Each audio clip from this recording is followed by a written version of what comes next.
Olá, muito boa noite para você. Patos de Minas registra mais 2 mortes por Covid-19 e total de óbitos se aproxima de 400. Respiro nos hospitais públicos, mas rede privada continua em colapso.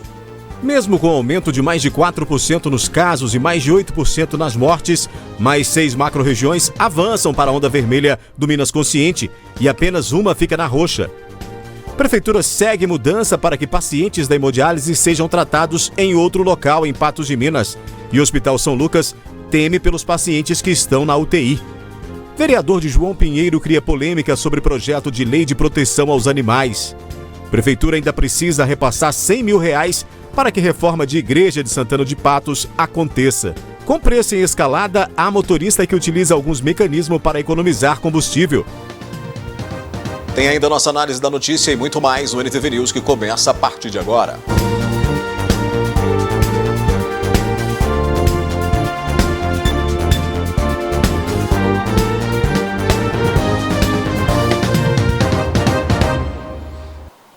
O posicionamento do vereador Eli Correia de João Pinheiro durante uma reunião causou polêmica. O problema foi a justificativa para um projeto de lei que trata sobre a educação no município com relação aos animais.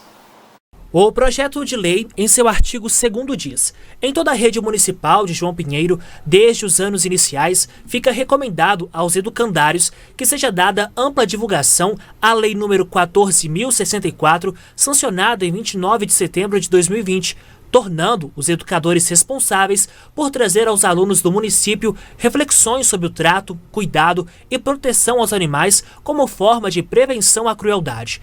Durante a votação, o vereador Eli Correia, do Partido Democratas, pediu a palavra e disse que era contrário ao projeto de lei e ainda que se passasse em cima de um cachorro, não olharia para trás.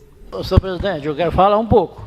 Tem a palavra. Não, é porque esse negócio de cachorro está me incomodando. Porque na Rural Minas eu vi 3 pessoas morrer por problema de leishmaniose de cachorro e gato.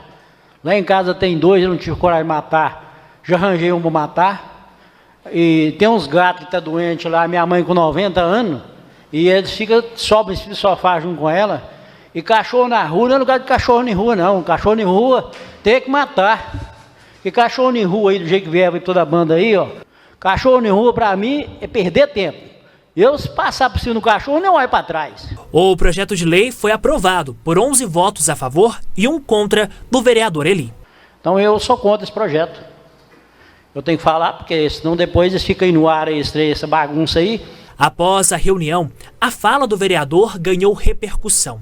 O deputado federal Fred Costa, do Partido Patriota, é o autor da conhecida Lei Sanção, que prevê o aumento na pena de pessoas que praticarem maus tratos contra animais domésticos ou silvestres. Ele se manifestou por meio de uma rede social. Em um post, o deputado disse, abre aspas, em conjunto com o amigo delegado Bruno Lima, fizemos representação junto ao Ministério Público, denúncia à Polícia Civil para que, em cumprimento à lei sanção de minha autoria, o vereador seja preso. Também estamos direcionando ofício para a Câmara Municipal de João Pinheiro, solicitando a abertura de processo interno, enviando o caso para a Comissão de Ética, clamando pela cassação do mandato do legislador Eli Correia. Fecha aspas. Em entrevista à NTV, o delegado afirmou que o vereador deverá responder pela fala. Esses fatos caracterizam um crime de incitação ao crime previsto no Código Penal e também a ação de maltratar um animal, crime de maus tratos. Tivemos agora a sanção do projeto que aumenta a pena dos crimes de maus tratos, do deputado Fred Costa, de Minas Gerais, prevendo pena de 2 a 5 anos. Então é isso. O fato dele proferir essas falas, a incitação ao crime e o crime de maus tratos tem a penalidade de 2 a 5 anos. Já tomamos todas as medidas atinentes ao caso junto ao deputado Fred e com certeza ele vai responder por essa fala infeliz. A Polícia Civil está sendo formalmente solicitada através de um requerimento e de um ofício do nosso gabinete para que todas as providências e todo o apoio seja dado ao Ministério Público. Nós esperamos também que a Câmara Municipal, ao receber toda essa documentação, possa abrir um procedimento na Comissão de Ética e esse vereador seja punido. Uma ação popular foi ajuizada. Entre as medidas foi pedida a condenação do vereador Eli. Nós ajuizamos uma ação popular com pedido liminar para determinar que a presidência da Câmara do município de João Pinheiro adote as medidas previstas no artigo 82 e no mérito a gente pediu a condenação do vereador que proferiu esses despauterios em danos morais coletivos em R$50 mil. Aqui vocês têm que notar o seguinte: a sociedade como um todo repudia. Foram declarações do Brasil inteiro. Nós não vamos deixar isso passar. A ação foi ajuizada, está conclusa para decisão. Vamos aguardar o que o judiciário vai dizer a gente. O advogado do Brasil Sem Tração Animal, José da Silva Moura Neto, afirma que a conduta é criminosa. Ainda lamentou que o vereador não foi repreendido pelos colegas da Câmara Municipal. A presidência deveria tomar alguma das medidas e repreender enquanto ele estava falando aqueles impropérios. Vamos lembrar que os animais têm só um direito, o de não sofrer, e eles sofrem, são cientes e no estado de Minas são reconhecidos como sujeitos de direito. Então é lamentável que um ocupante do legislativo tenha esse tipo de conduta no século XXI. Eu vejo que essas declarações são medievais e absurdas. Nós, digo de novo, do Brasil Sem Tração Animal, repudiamos veementemente a declaração proferida em tribuna pelo vereador. O posicionamento de Eli Corrêa ocorre justamente em meio à campanha Abril Laranja, mês de prevenção à crueldade animal, que promove o fortalecimento ao combate aos maus tratos a animais. O mês de abril é o Abril Laranja, né? Que desde o ano de 2006 é o mês onde que usa-se para refletir sobre os maus tratos aos animais. Essa fala do vereador João Pinheiro é deplorável, né? E principalmente durante esse mês de reflexão.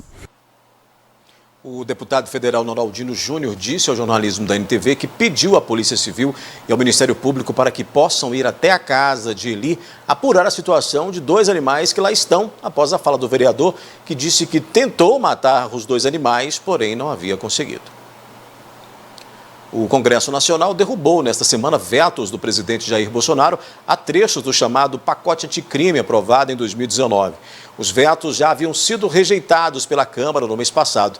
Entre os vetos derrubados está o do dispositivo que triplica as penas de crimes contra a honra quando cometidos ou divulgados nas redes sociais. Também caiu o veto que valida o uso pela defesa de gravação ambiental sem o prévio conhecimento das autoridades. 24 dispositivos do pacote anticrime foram vetados em sessão do Congresso Nacional. Elevação de pena para crimes cometidos ou divulgados em redes sociais está entre os dispositivos que serão incluídos na lei.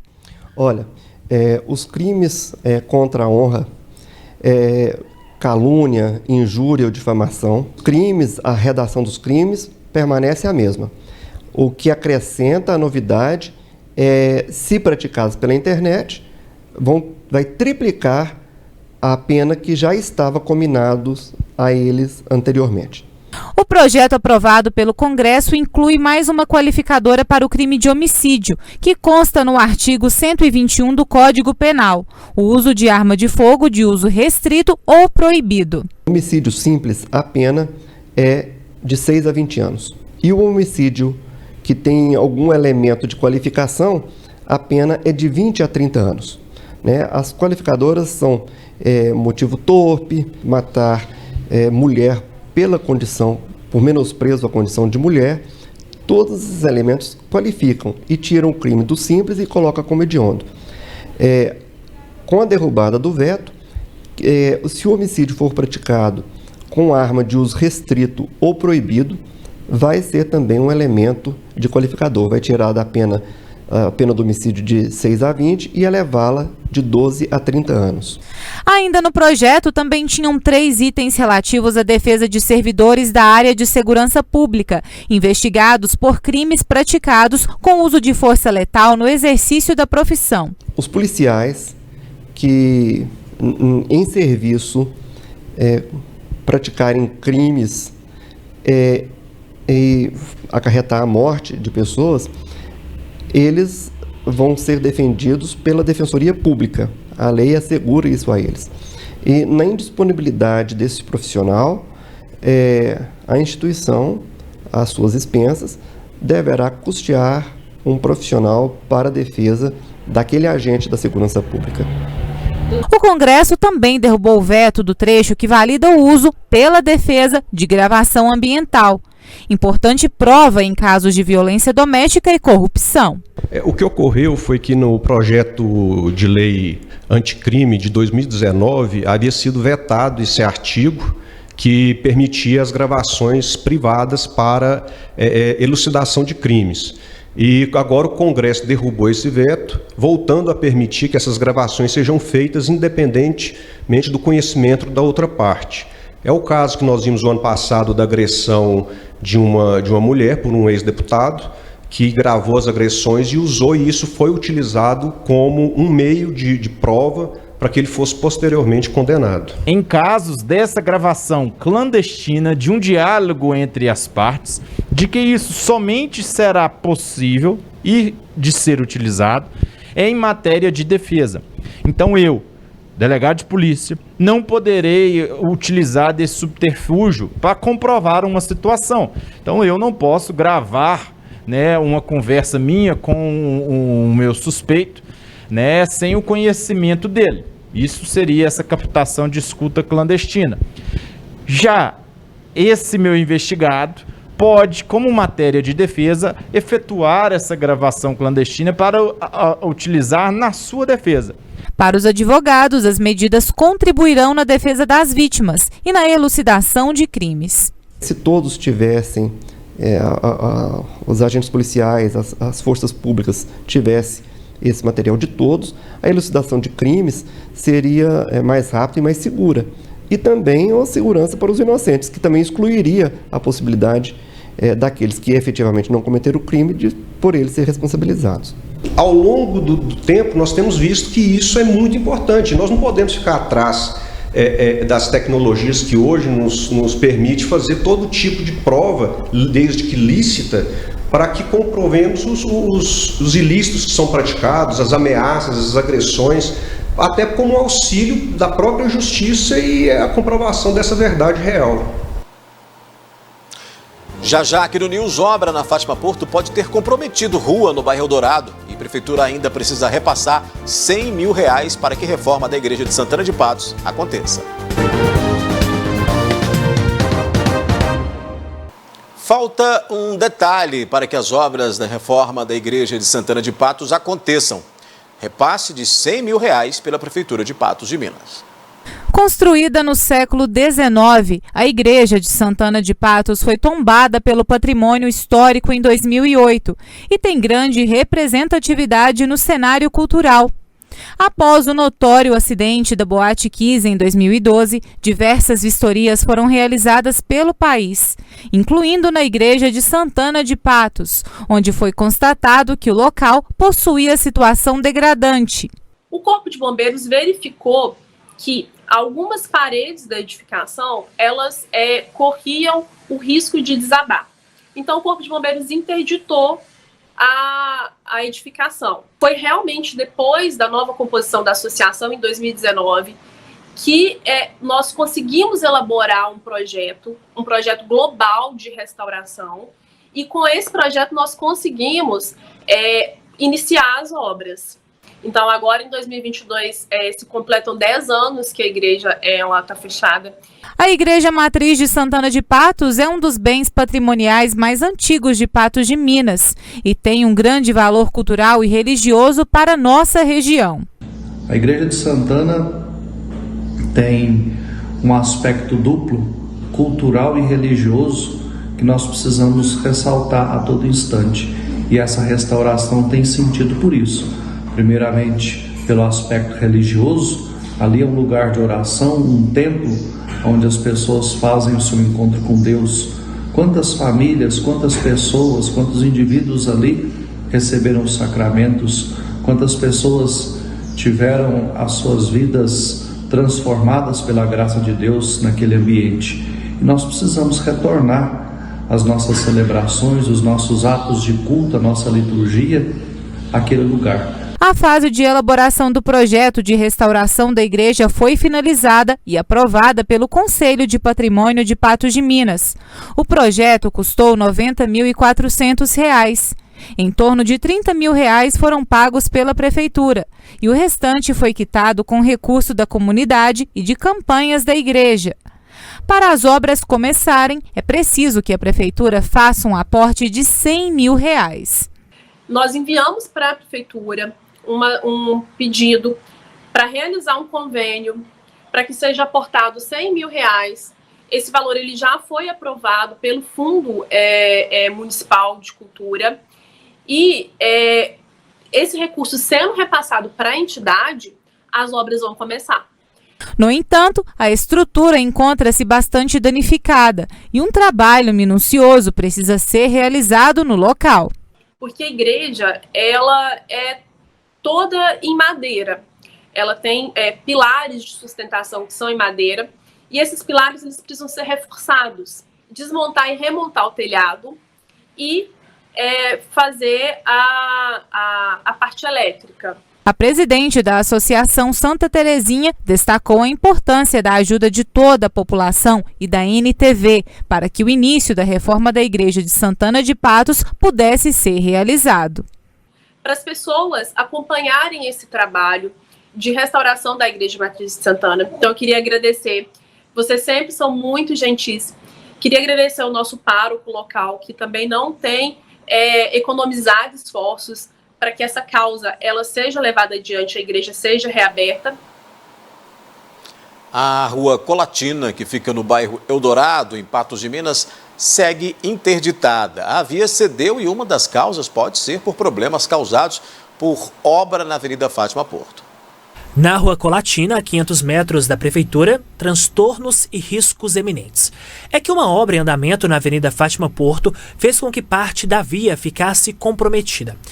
Chegaram a colocar cavaletes, mas que para um dos moradores afetados se pareciam com gambiarras. Com o início dessa obra, no mês de outubro de 2020, a situação de chuvas, normalmente nesta época, ela prejudica as obras. Então é preciso que se tome medidas paliativas para que não se aconteçam acidentes. Simplesmente começaram a desaterrar a área de frente à Avenida Fátima Porto e num determinado momento o barranco aqui escorregou. Aí foi aquela correria e tal, interromperam a rua, aqui a rua Colatina, através de uma mureta. Eu vi aqui, realmente veio um pessoal aqui da sinalização da prefeitura, orientou como se fizesse a coisa, só que a coisa foi feita através de realmente essas gambiarras que estão aqui. Eles começaram a fazer, mas devido às chuvas, não conseguiram terminar. Então, significa o quê? As providências têm que ser tomadas antes de acontecer o acidente. No dia 8 de abril deste ano, a Defesa Civil fez vistoria no local. O risco era que, com a probabilidade de chuva, novos problemas pudessem surgir. O risco aqui, caso haja uma mudança climática severa e que venha uma chuva bastante intensa, a princípio o risco vai estar inserindo sobre a edificação que está sendo construída, né? Então, para que haja risco às demais edificações aqui próximas, tem que haver um período mais alongado, né, de chuvas. E essa movimentação de solo, ela tem que ser de uma progressão muito rápida. Eu acredito que esse cidadão comprometido com a segurança das pessoas que têm edificação ao seu redor, irá tomar as medidas de reparação desse dano, garantindo a segurança da própria edificação dele e das demais. A obra se tornará um galpão comercial, segundo o construtor responsável. Essa obra ela é para fins de aluguel, né? Vai ser um galpão que vai estar destinado a ser alugado. Segundo os responsáveis, as documentações estão em dia. Ainda, análises foram feitas, sendo possível constatar os possíveis riscos. Chamamos a Defesa Civil, nós mesmos chamamos eles para fazer um teste, fazer os estudos. Então tudo isso aí foi feito no começo da obra.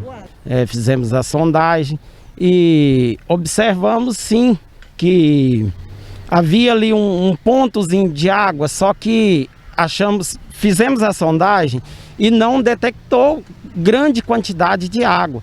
E quando a gente foi fazer a remoção da terra, a gente observou que essa mina estava muito mais alta do que o que apresentava. Ela estava a mais ou menos uns 6 metros de altura em relação ao desnível do terreno pela Fátima Porto. Foi o que ocasionou, né, uma grande percolação de água e ocasionou a instabilidade do solo, o qual veio ocorrer. A gente fizeram ali uma proteção, só que a gente tinha a obra feita em 3 contenções e com essa grande percolação de água não foi possível serão feitas antes que viesse a romper a parte de cima. Correções na rua Colatina já começaram a ser feitas, porém a empresa espera a chegada de um equipamento que está sendo feito em Belo Horizonte. Nós mandamos fazer um equipamento, devido lá ser alto, não tem equipamento maneiro que faça esse tipo de serviço lá em cima. Então nós mandamos fazer, está sendo fabricado em Belo Horizonte para resolver esse problema aí. Só que a gente depende do equipamento ficar pronto, não da gente. A seguir, Copasa retira até 10 toneladas de resíduos de esgoto por dia e até objetos são encontrados. E com preço em escalada, há motorista que utiliza alguns mecanismos para economizar o combustível. Mas será que dá certo? Já já aqui no NTV News. Os preços dos combustíveis têm pesado no nosso bolso. Mas tem motorista que, além de buscar o menor preço, aposta em outras alternativas para tentar economizar. Mas será que esses métodos, essas formas funcionam mesmo ou podem então aí danificar o veículo? Veja na reportagem. Com sucessivos reajustes desde o início de 2021, o combustível está entre as despesas que mais deixam o brasileiro indignado. De janeiro até metade de abril, a gasolina sofreu 7 aumentos, contra apenas 2 reduções que não equilibraram as contas. O Jonathan gasta meio salário mínimo todos os meses só com combustível. O corretor de imóveis faz tudo para economizar. Porém, nos últimos meses, ele tem pensado em trocar as 4 pelas 2 rodas. Ver se compra uma moto que seria mais econômica, nesse quesito, ou tentar evitar de andar bastante no carro, fazer alguns serviços mais na parte essencial. Em tempos de vacas magras, muitos motoristas economizam na hora de pisar no acelerador. São várias estratégias. Pisar menos, Pisar um pouquinho menos. Isso é para andar toada mais devagar, Pisar muito gasta mais, Você sai só o necessário mesmo, entendeu? Se tiver que sair, depende do lugar, a gente vai a pé mesmo, resolve desse jeito. Segundo esse engenheiro mecânico, existem muitos mitos sobre como economizar.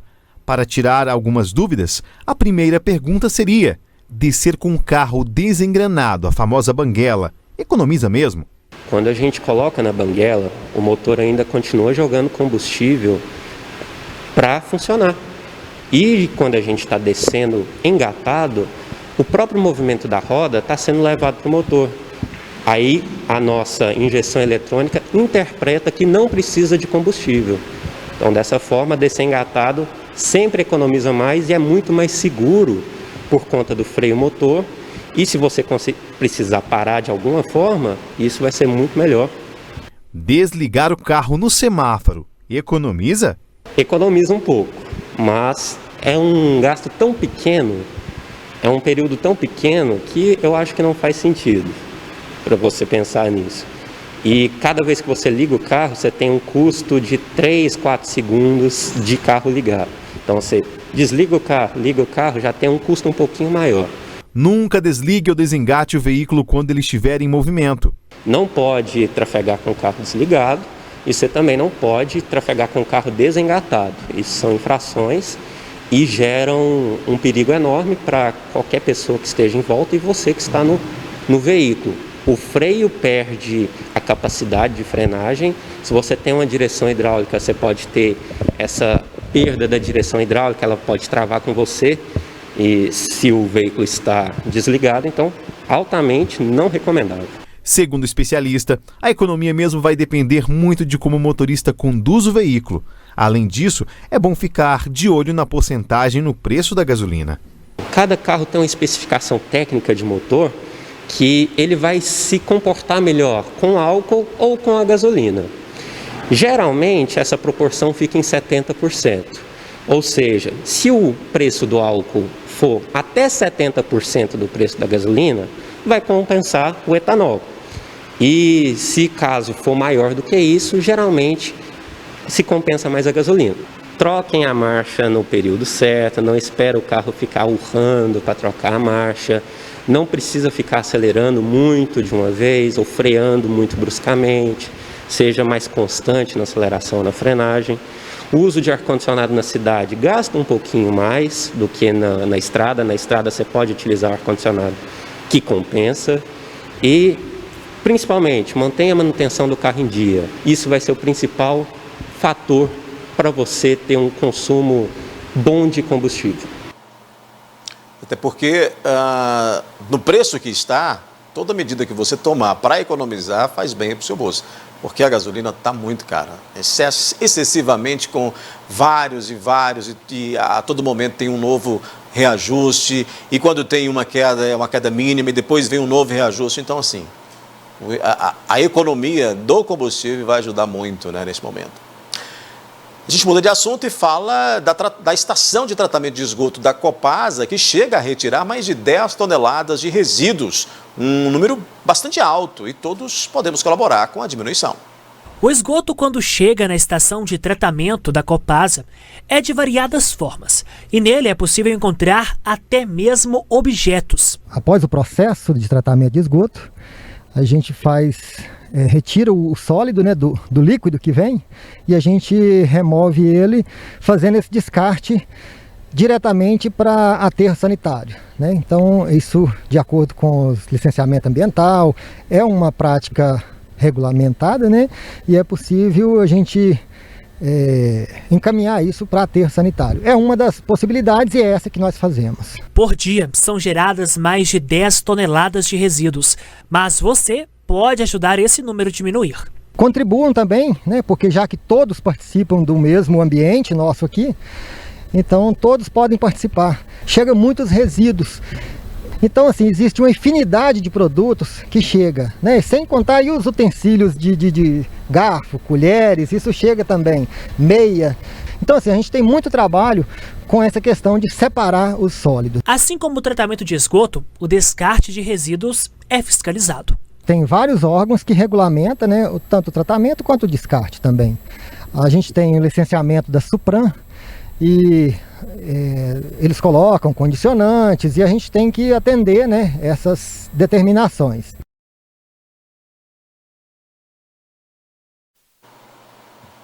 Na sequência aqui no News tem análise da notícia. Patos de Minas registra mais 2 mortes por Covid-19 e total de óbitos se aproxima de 400. Respiro nos hospitais públicos, mas rede privada continua em colapso no município. E mesmo com mais de 4% nos casos e mais de 8,2% nas mortes, mais 6 macro-regiões avançam para a onda vermelha do Minas Consciente. E apenas uma fica na vermelha.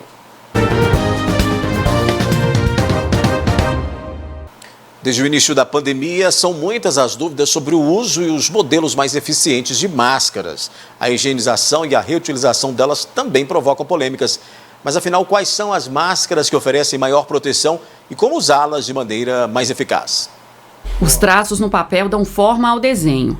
Bem ali ao lado ficam também alguns artigos científicos.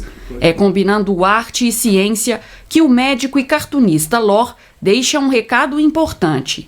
Todos usando máscara. Preocupado com a situação da pandemia, ele se juntou a outros amigos da universidade para um projeto que quer ajudar a população a se prevenir.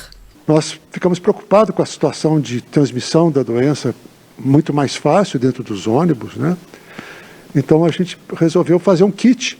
A ideia é, vamos fazer um kit para distribuir máscaras como uma forma de conscientização e como uma forma de ajudar também. O talento com a caneta é usado para fazer essas ilustrações que compõem os kits, formados por álcool em gel, sabonete e máscaras PFF2.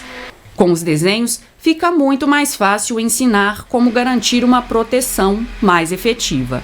Primeiro, a gente não deve tocar na parte interna da máscara, não é? Nunca contaminar a parte interna. Não deve usar nenhum produto nessa máscara. Não deve lavá-la com água e sabão, não deve usar álcool e não deve deixá-la no sol. A gente deve usar, ao chegar em casa, o folheto ensina como tirar a máscara, né, como colocar e como tirar a máscara. Depois você pendura ela na sombra, né, e você deixa ela por 3 dias. Então, por isso que são 4 máscaras, para que você possa ir alternando.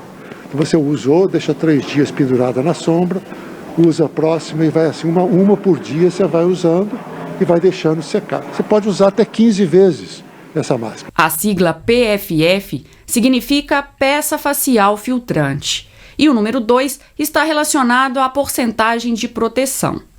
Diversos grupos na internet têm incentivado a adoção dessa máscara como sendo a mais eficiente na proteção contra a Covid-19.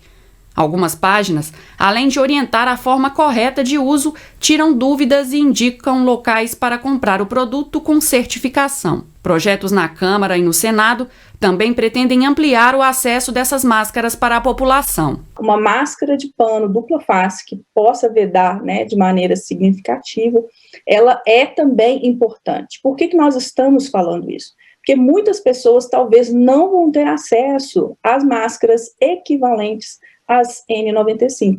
Então, eu repito, né, na ausência de uma máscara equivalente à N95, a FFP2, né, por exemplo, é uma delas, é importante sim fazer o uso de máscaras de pano dupla face, né, e de maneira adequada e correta com a higienização dessas máscaras de pano. Algumas pesquisas têm apontado que a combinação de 2 máscaras, a cirúrgica por baixo da de pano, poderia garantir um bloqueio de partículas superior a 90%. Mas, de acordo com essa pesquisadora, os resultados ainda não são conclusivos. Então, nesse contexto atual de pandemia, qual seria a melhor forma de se proteger? Se nós tivermos máscaras, né, máscaras mais eficientes, geralmente elas cobrem, inclusive, a parte de trás, né, elas vêm aqui pela parte de trás, e isso torna, de uma certa forma, ou garante um melhor bloqueio da região aqui, de espaços que porventura vierem aqui sobressair e permitir a entrada de vírus. Então, é importante ressaltar como é crucial o uso adequado da máscara. E aí eu fico preocupado com essa questão da máscara também, diante dessa necessidade de termos aí uma atenção maior com essa proteção, até porque a maioria das pessoas, acredito eu, está aí utilizando a mesma máscara há um tempo maior do que esse estipulado aí, como disse na reportagem. É assunto para a nossa análise da notícia, a gente iniciando aqui com a participação da jornalista e apresentadora Ludmila Bahia, dividindo tela comigo. Boa noite para você, Ludmila.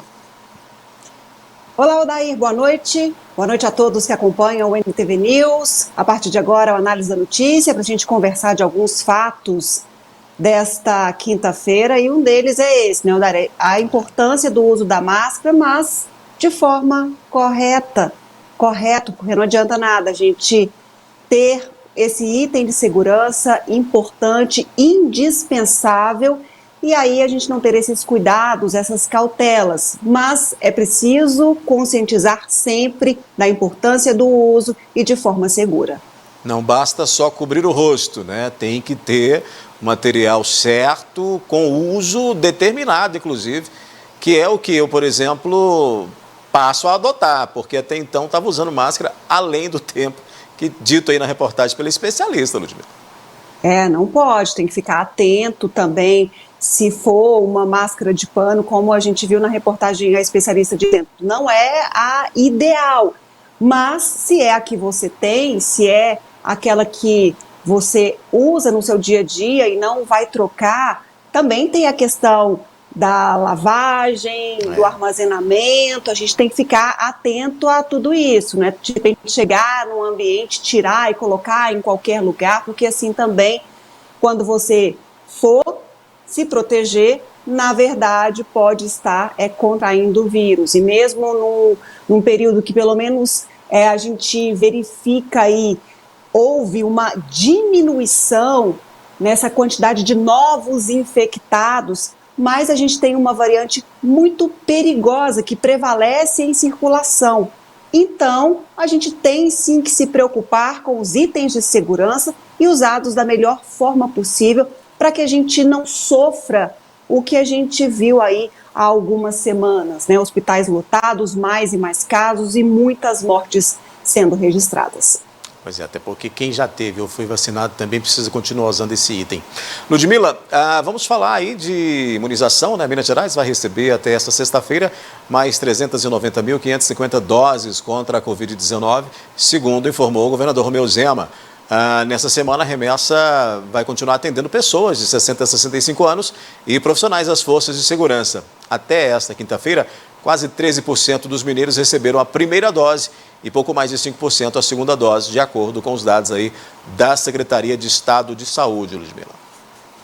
Pois é, Odair, a expectativa era de que essa remessa chegasse nesta quinta-feira, mas deve ficar então para essa sexta-feira, mais uma quantidade expressiva, mas bem menor do que a carga entregue na semana passada ao estado de Minas Gerais, quase aí a metade dos imunizantes que recebemos na última sexta-feira, mas as doses precisam chegar, precisam ser aplicadas o quanto antes nos grupos prioritários. Inclusive, né, há essa orientação, a gente falou hoje no 30 Minutos, a gente vem falando dessa nova orientação aí do Ministério da Saúde para início da vacinação das pessoas com comorbidades a partir do mês de maio. Há várias dúvidas em relação a essa ocorrência, quem ou não tem direito a essa vacinação prioritária, como é que será feita efetivamente na ponta, a apresentação desse atestado médico,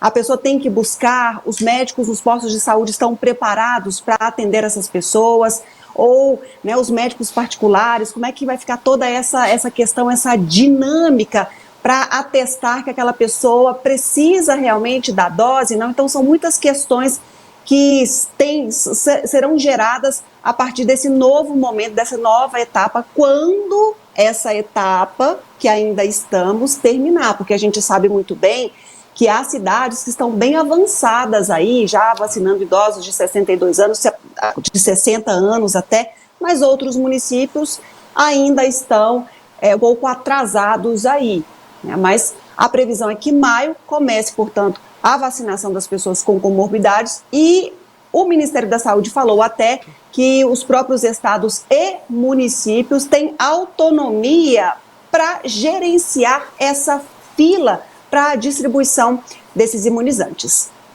Vamos rodar o assunto ainda sobre Covid-19. Agora a gente mostra os números de Patos de Minas, 2 boletins. O último boletim tinha sido publicado na terça-feira, né, no dia 20, e a atualização então ocorreu hoje. Nós temos aí mais 2 óbitos confirmados, Ludmila. Odair, esse é um dado que sempre preocupa, nos entristece, ver essa marcação de óbitos em praticamente todos os boletins, né, dos meses de fevereiro, março, abril. Nos aproximamos dos 400 óbitos em Patos de Minas. Temos aí cerca de 50 confirmações de novos casos no município. É um número ainda que leva à preocupação, mas bem menor do que a gente vivenciou naquele surto, naquela explosão de casos de Covid-19. Temos aí o mesmo número de internados quando a gente busca o último boletim, que foi o de terça-feira, pois o de ontem não foi informado devido ao feriado. É um boletim que a gente fica sempre em suspense sobre esses rumos da pandemia, mas há uma evidente queda da sinalização da taxa de transmissão da Covid-19 em Patos de Minas. A gente mostra também estrutura hospitalar, ocupação de leitos, né? Aí nós temos uma dificuldade maior na redução para quando se nota os leitos também particulares, né, Ludmila?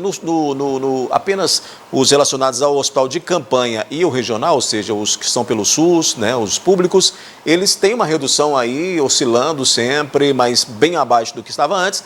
No entanto, a gente continua aí com a superação acima aí de 100% com os clínicos e de UTIs também relacionados à rede privada, né?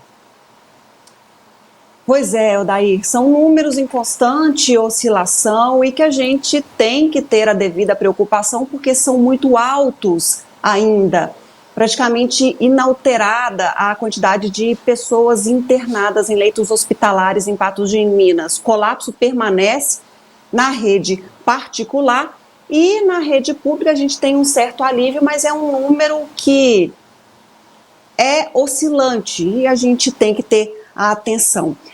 E, Odair, com relação a uma preocupação que até nós mostramos no NTV News de ontem, nós mostramos o prefeito de Coromandel, Fernando Breno, dizendo sobre os medicamentos utilizados para pacientes internados em UTI, não só para pacientes com Covid-19, mas qualquer outra pessoa, chamado kit intubação. O governo do estado de Minas Gerais disse que Minas vai receber essa semana um novo carregamento de medicamentos e dessa forma vai ser possível então uma maior tranquilidade para os hospitais que estão com estoque lá no fim, que é uma preocupação evidente de todos os prefeitos com relação a esses kits, a essa quantidade ser ou não aí suficiente para atender todos os pacientes. E esse estoque ele vai ser entregue assim que possível, assim que chegar. Então, chegou essa semana, já na próxima devem ser entregues às unidades hospitalares e vai ser suficiente para um estoque aí de 5 a 7 dias. Então é aquela coisa, chegou, rapidinho já esgota, o governo já tem que estar preocupado com um novo carregamento, porque a demanda é sim muito alta. E falar em governo de Minas Gerais, amanhã o governador do estado de Minas Gerais visita Patos de Minas. Ele está em Uberlândia, numa sequência aí de avaliações, visitas de cortesia. Ele tem acompanhado o processo de vacinação e também tem sido muito cobrado, não é, Odair? É verdade, ele vai se encontrar com o prefeito, tem na agenda dele também encontro com o bispo Dom Cláudio Nauri Storm, tem aí também visitação a local de vacinação e também vistoria em uma escola estadual na agenda oficial aí do governador. E a gente vai acompanhar essa passagem dele por aqui. Ô Ludmila, por falar em governador, por falar em pandemia, a gente fala também do estado, dessa situação aí no estado, porque apesar do aumento de 8,2% nas mortes por Covid-19 e 4,1% nos casos confirmados da Covid nesta semana, 13 das 14 macro-regiões de saúde de Minas Gerais progridem para a onda roxa, da onda roxa para a onda vermelha, né, do Minas Consciente. Ou seja, mais estabelecimentos vão ser aí liberados para funcionar. Somente a Nordeste, que está com 99% de leitos de UTI para a Covid ocupados, é que fica na onda roxa. E segundo a nova liberação aí, deliberação do Comitê Extraordinário da Covid-19, que atua nessa questão estadual, passando a valer, portanto, a partir de sábado. Esses números aí, Ludmila, esses percentuais, eles meio que dão uma assustada em quem percebe que aí vai ter flexibilização em mais locais diante de um cenário que ainda não é satisfatório, né?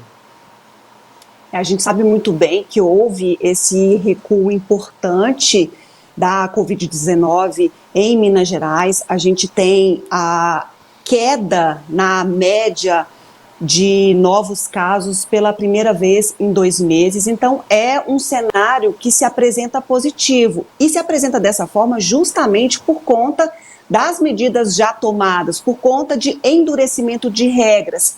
E aí a grande questão é com a flexibilização, se essa cautela, se os cuidados, se a vigilância das próprias autoridades municipais, dos próprios prefeitos com relação à fiscalização vai continuar.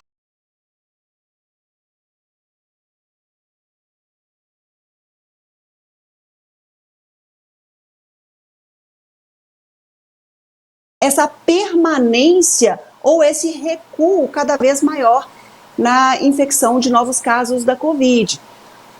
Não é porque há essa flexibilização que há um indicativo de volta à normalidade, como nós já falamos aqui algumas vezes, mas infelizmente é o comportamento adotado por algumas pessoas. Então, Odair, há esse momento positivo, há essa queda no número de infectados, na quantidade total aí, mas tem sempre esse mas.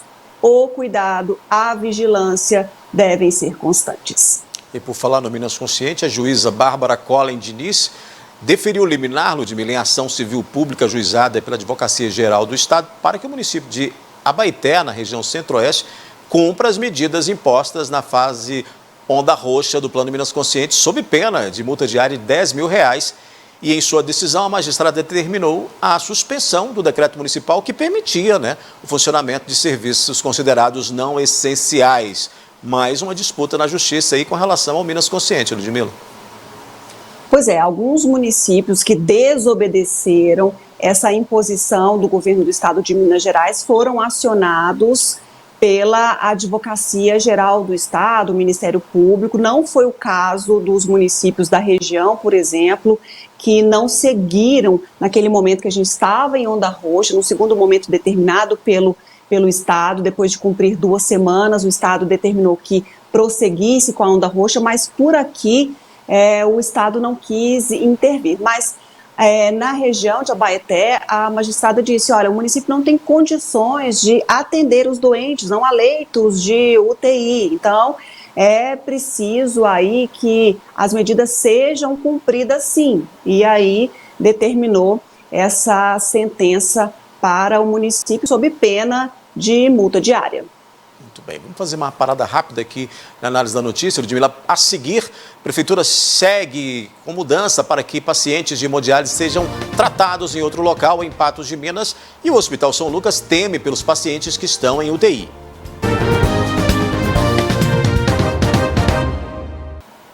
A Prefeitura de Patos de Minas terá 30 dias para concluir a transferência no atendimento de todos os pacientes de hemodiálise do Hospital São Lucas para a Clínica do Rim do Alto Paranaíba. O prazo foi estipulado após audiência na Justiça Federal com a presença de representantes do Ministério Público Federal, da Administração Municipal e da Associação dos Renais Crônicos do Alto Paranaíba. No início de março, foi dado um prazo de 15 dias para a habilitação de nova clínica para pacientes que realizam hemodiálise em Patos de Minas, tendo em vista que a região recebe pacientes de 33 municípios. Entre os pedidos da ação estava a falta de alvará do Hospital São Lucas, assim como a falta de insumos. Passado pouco mais de um mês, a determinação não foi cumprida. No início de abril, a secretária municipal de saúde, Ana Carolina Magalhães Caixeta, participou da reunião ordinária da Câmara Municipal de Patos de Minas, onde foi questionada sobre a demora para o cumprimento da medida de urgência. Segundo a secretária, o credenciamento da Clínica do Rim está sendo realizado. No entanto, é preciso de aprovação do CIB-Macro. Já foi começado o ano passado o processo de habilitação. O Rim já andou largos passos aí de verificação no Ministério da Saúde, vários trâmites de documentos que são lentos, já conseguiu passar por algumas etapas. E esse ano tem que passar novamente pelo que a gente chama de CIB-Macro, ou seja, a antiga reunião de CIRA, que é a reunião de todos os secretários de saúde da macro-região de Patos, para que o documento vá para Belo Horizonte, para Belo Horizonte primeiro, para depois para Brasília, sinalizando aí o credenciamento da clínica renal. A Prefeitura de Patos de Minas terá 30 dias para concluir a transferência no atendimento de todos os pacientes da hemodiálise do Hospital São Lucas para a Clínica do Rim do Alto Paranaíba.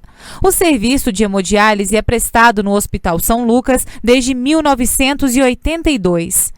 Segundo o administrador do hospital, a decisão foi tomada sem ouvir representantes do Hospital São Lucas e sem avaliar a situação de alguns pacientes que precisam de suporte clínico e UTI. Durante esse processo, o Hospital São Lucas, nós não fomos ouvidos para tratar desse assunto mesmo, prestando serviços nessa área especificamente. E eu acredito que essas informações que a gente poderia, né, colocar em pauta para serem levadas em consideração, elas teriam sim, né, o poder de influir, né, nessas decisões que foram tomadas, né, tendo em vista que há questões, inclusive ligadas diretamente à segurança do paciente, que no nosso entender não estão sendo levadas em consideração. Que o Hospital São Lucas, desde que se credenciou, e é assim que a legislação determina, o credenciado deve assumir a integralidade dos serviços que são prestados ao paciente.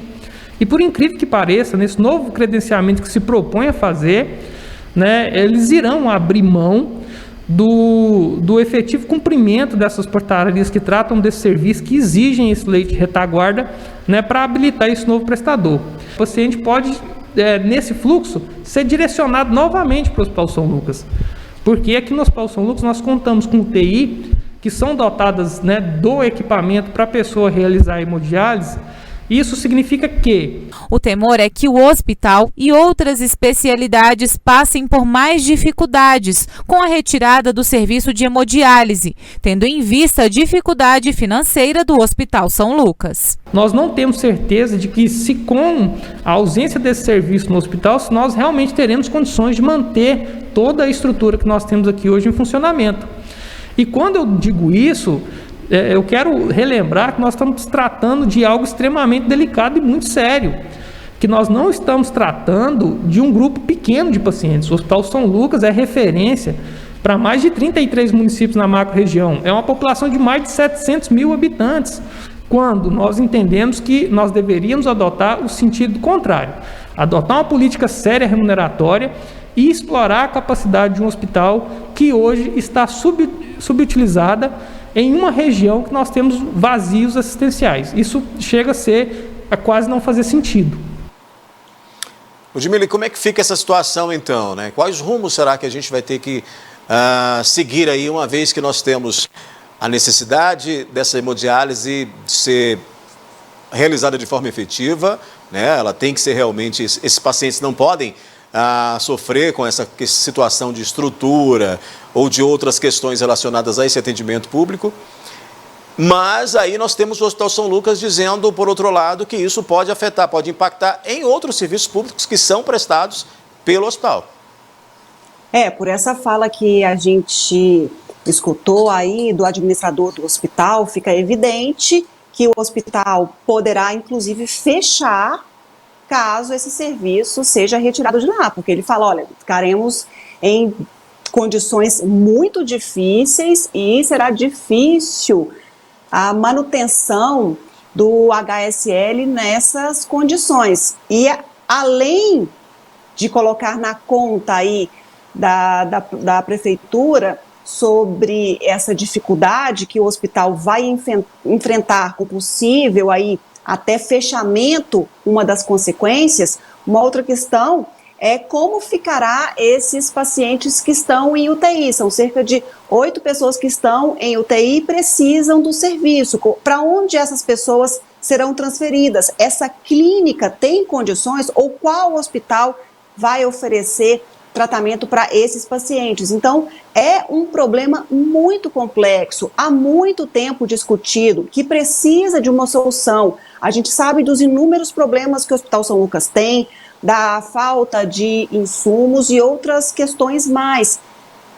Entretanto, abrem-se aí outros problemas diante a essas circunstâncias e cabe aí também ao município explicar como vai fazer, como será essa transferência para esses pacientes. Então, os em estado grave vão ficar no São Lucas? Então, por que não atender todo mundo? Ou esses pacientes vão ser tratados na clínica do rim e como vão ficar os pacientes graves? Então, tem várias questões aí, tem várias pontas soltas que precisam ser respondidas. E uma questão que fica no ar é se o hospital vai conseguir sobreviver, permanecer aberto com o encerramento de mais esse serviço. Ludmila, a gente gira o assunto aqui. Vereadores de Patos de Minas aprovaram hoje, né, o projeto de lei que permite a revisão geral anual de salários de vereadores até em 2021, né, no caso, salários, a revisão anual dos vereadores em 2021. A gente ainda não tem esse material aqui que a gente fez, né, sobre essa reunião da Câmara, Mas temos essa informação aí dessa aprovação desse projeto.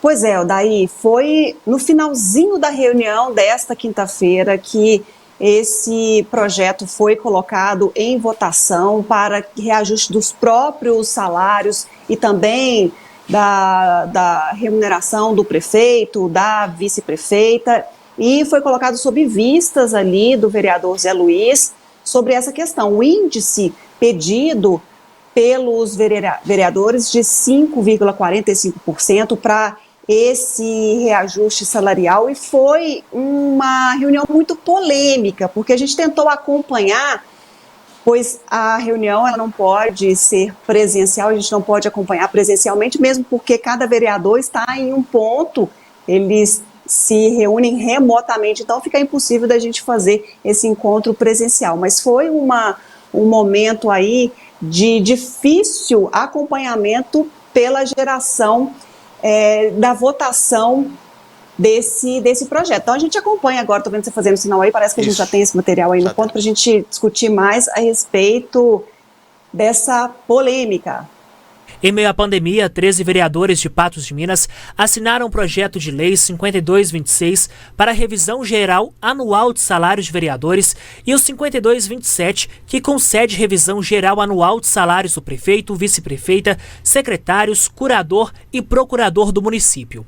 Recebi 2 projetos de lei, 5226, concede revisão geral anual ao subsídio do vereador, e 5227, que concede revisão geral anual ao prefeito, vice-prefeito, secretário municipal, procurador-geral, controlador geral do município, os quais colocarei em pauta para votação na tarde de hoje. Os projetos receberam a assinatura de 13 vereadores da Casa. Em discussão? Pelo senhor presidente. Com a palavra, o vereador José Luiz. Esse projeto foi protocolado hoje, é isso? Porque eu não fui informado, inclusive participei de uma reunião mais cedo e não tivemos sobre a conversa. Foi apresentado agora à tarde com a assinatura de 13 vereadores. A vereadora Elizabeth foi contra a proposta. Presidente, colegas, eu voto não. Eu quero assim, justificar o meu voto na seguinte linha. Devido ao momento que nós estamos vivendo, eu considero que esse não é o momento oportuno. Nem aumento mas é um alinhamento do salário. Visto legal né? A gente não tem dúvida. Porém, diante da dificuldade das famílias, da população e do Brasil como um todo, a minha pessoa, por isso que eu voto não. O vereador José Luiz pediu vista do projeto 5226. Senhor presidente, eu gostaria de pedir vista desse projeto, porque foi um projeto apresentado repentinamente, né, não passou pela apreciação da Procuradoria ou da comissão competente, então eu peço vista disso aí. O vereador Vicente de Paula foi enfático em seu posicionamento após a fala do colega de casa.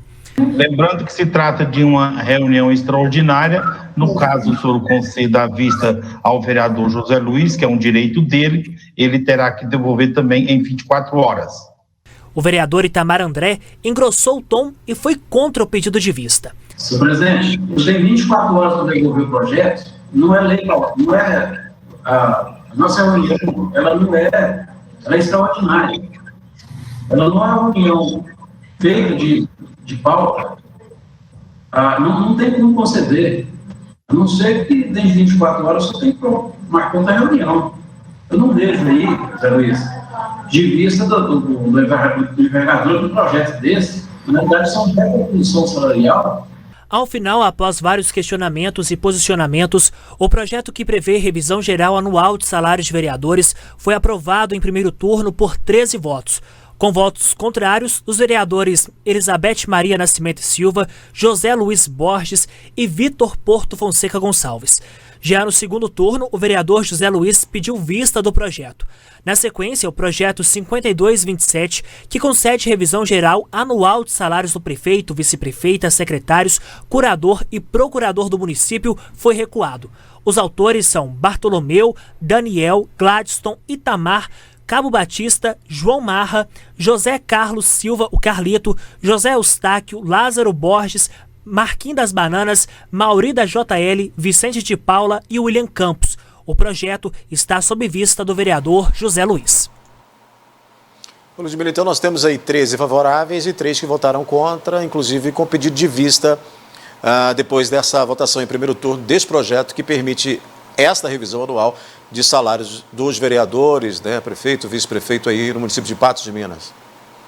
É aquilo que a gente estava colocando, né? Foi um projeto que nem todos os vereadores ali tinham conhecimento colocado ali no fundo, no fim da fila para a votação, tirado da manga, e teve esses problemas, a transmissão ficou confusa, esse entendimento aí sobre o que estava sendo falado, acordado, até numa tentativa talvez de passar desapercebido da opinião pública, da avaliação sobre essa tentativa de reajuste, aí aprovado sim em primeiro turno sob vistas desse vereador.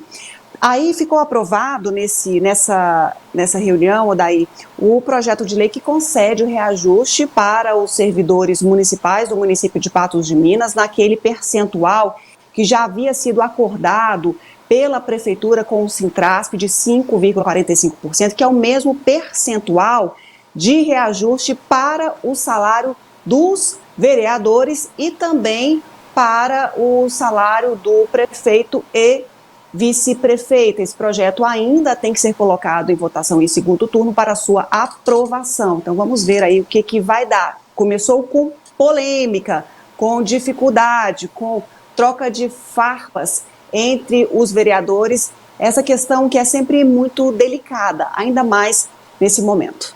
Pois é, esse projeto aí que reajusta o salário dos servidores do funcionalismo, ele recebeu 3 votos contrários também, né? E aí a gente vai acompanhar o desenrolar dessa situação toda, justamente agora, em meio à pandemia, toda essa polêmica com a possibilidade de reajuste aí dos salários dos vereadores. Ludmila, com essa então a gente encerra a análise de hoje, mas amanhã estaremos juntos. Sim, amanhã a gente volta com mais informações aqui na NTV, no NTV News, no Análise da Notícia. Muito obrigada a todos pela audiência, pela companhia e a gente se vê. Boa noite, beijo, cuidem-se, saúde. Outras notícias você acessa o portal patosjá.com.br. O NTV News volta então amanhã. A gente se encontra às 11h30 no 30 Minutos e às 19 horas no NTV News.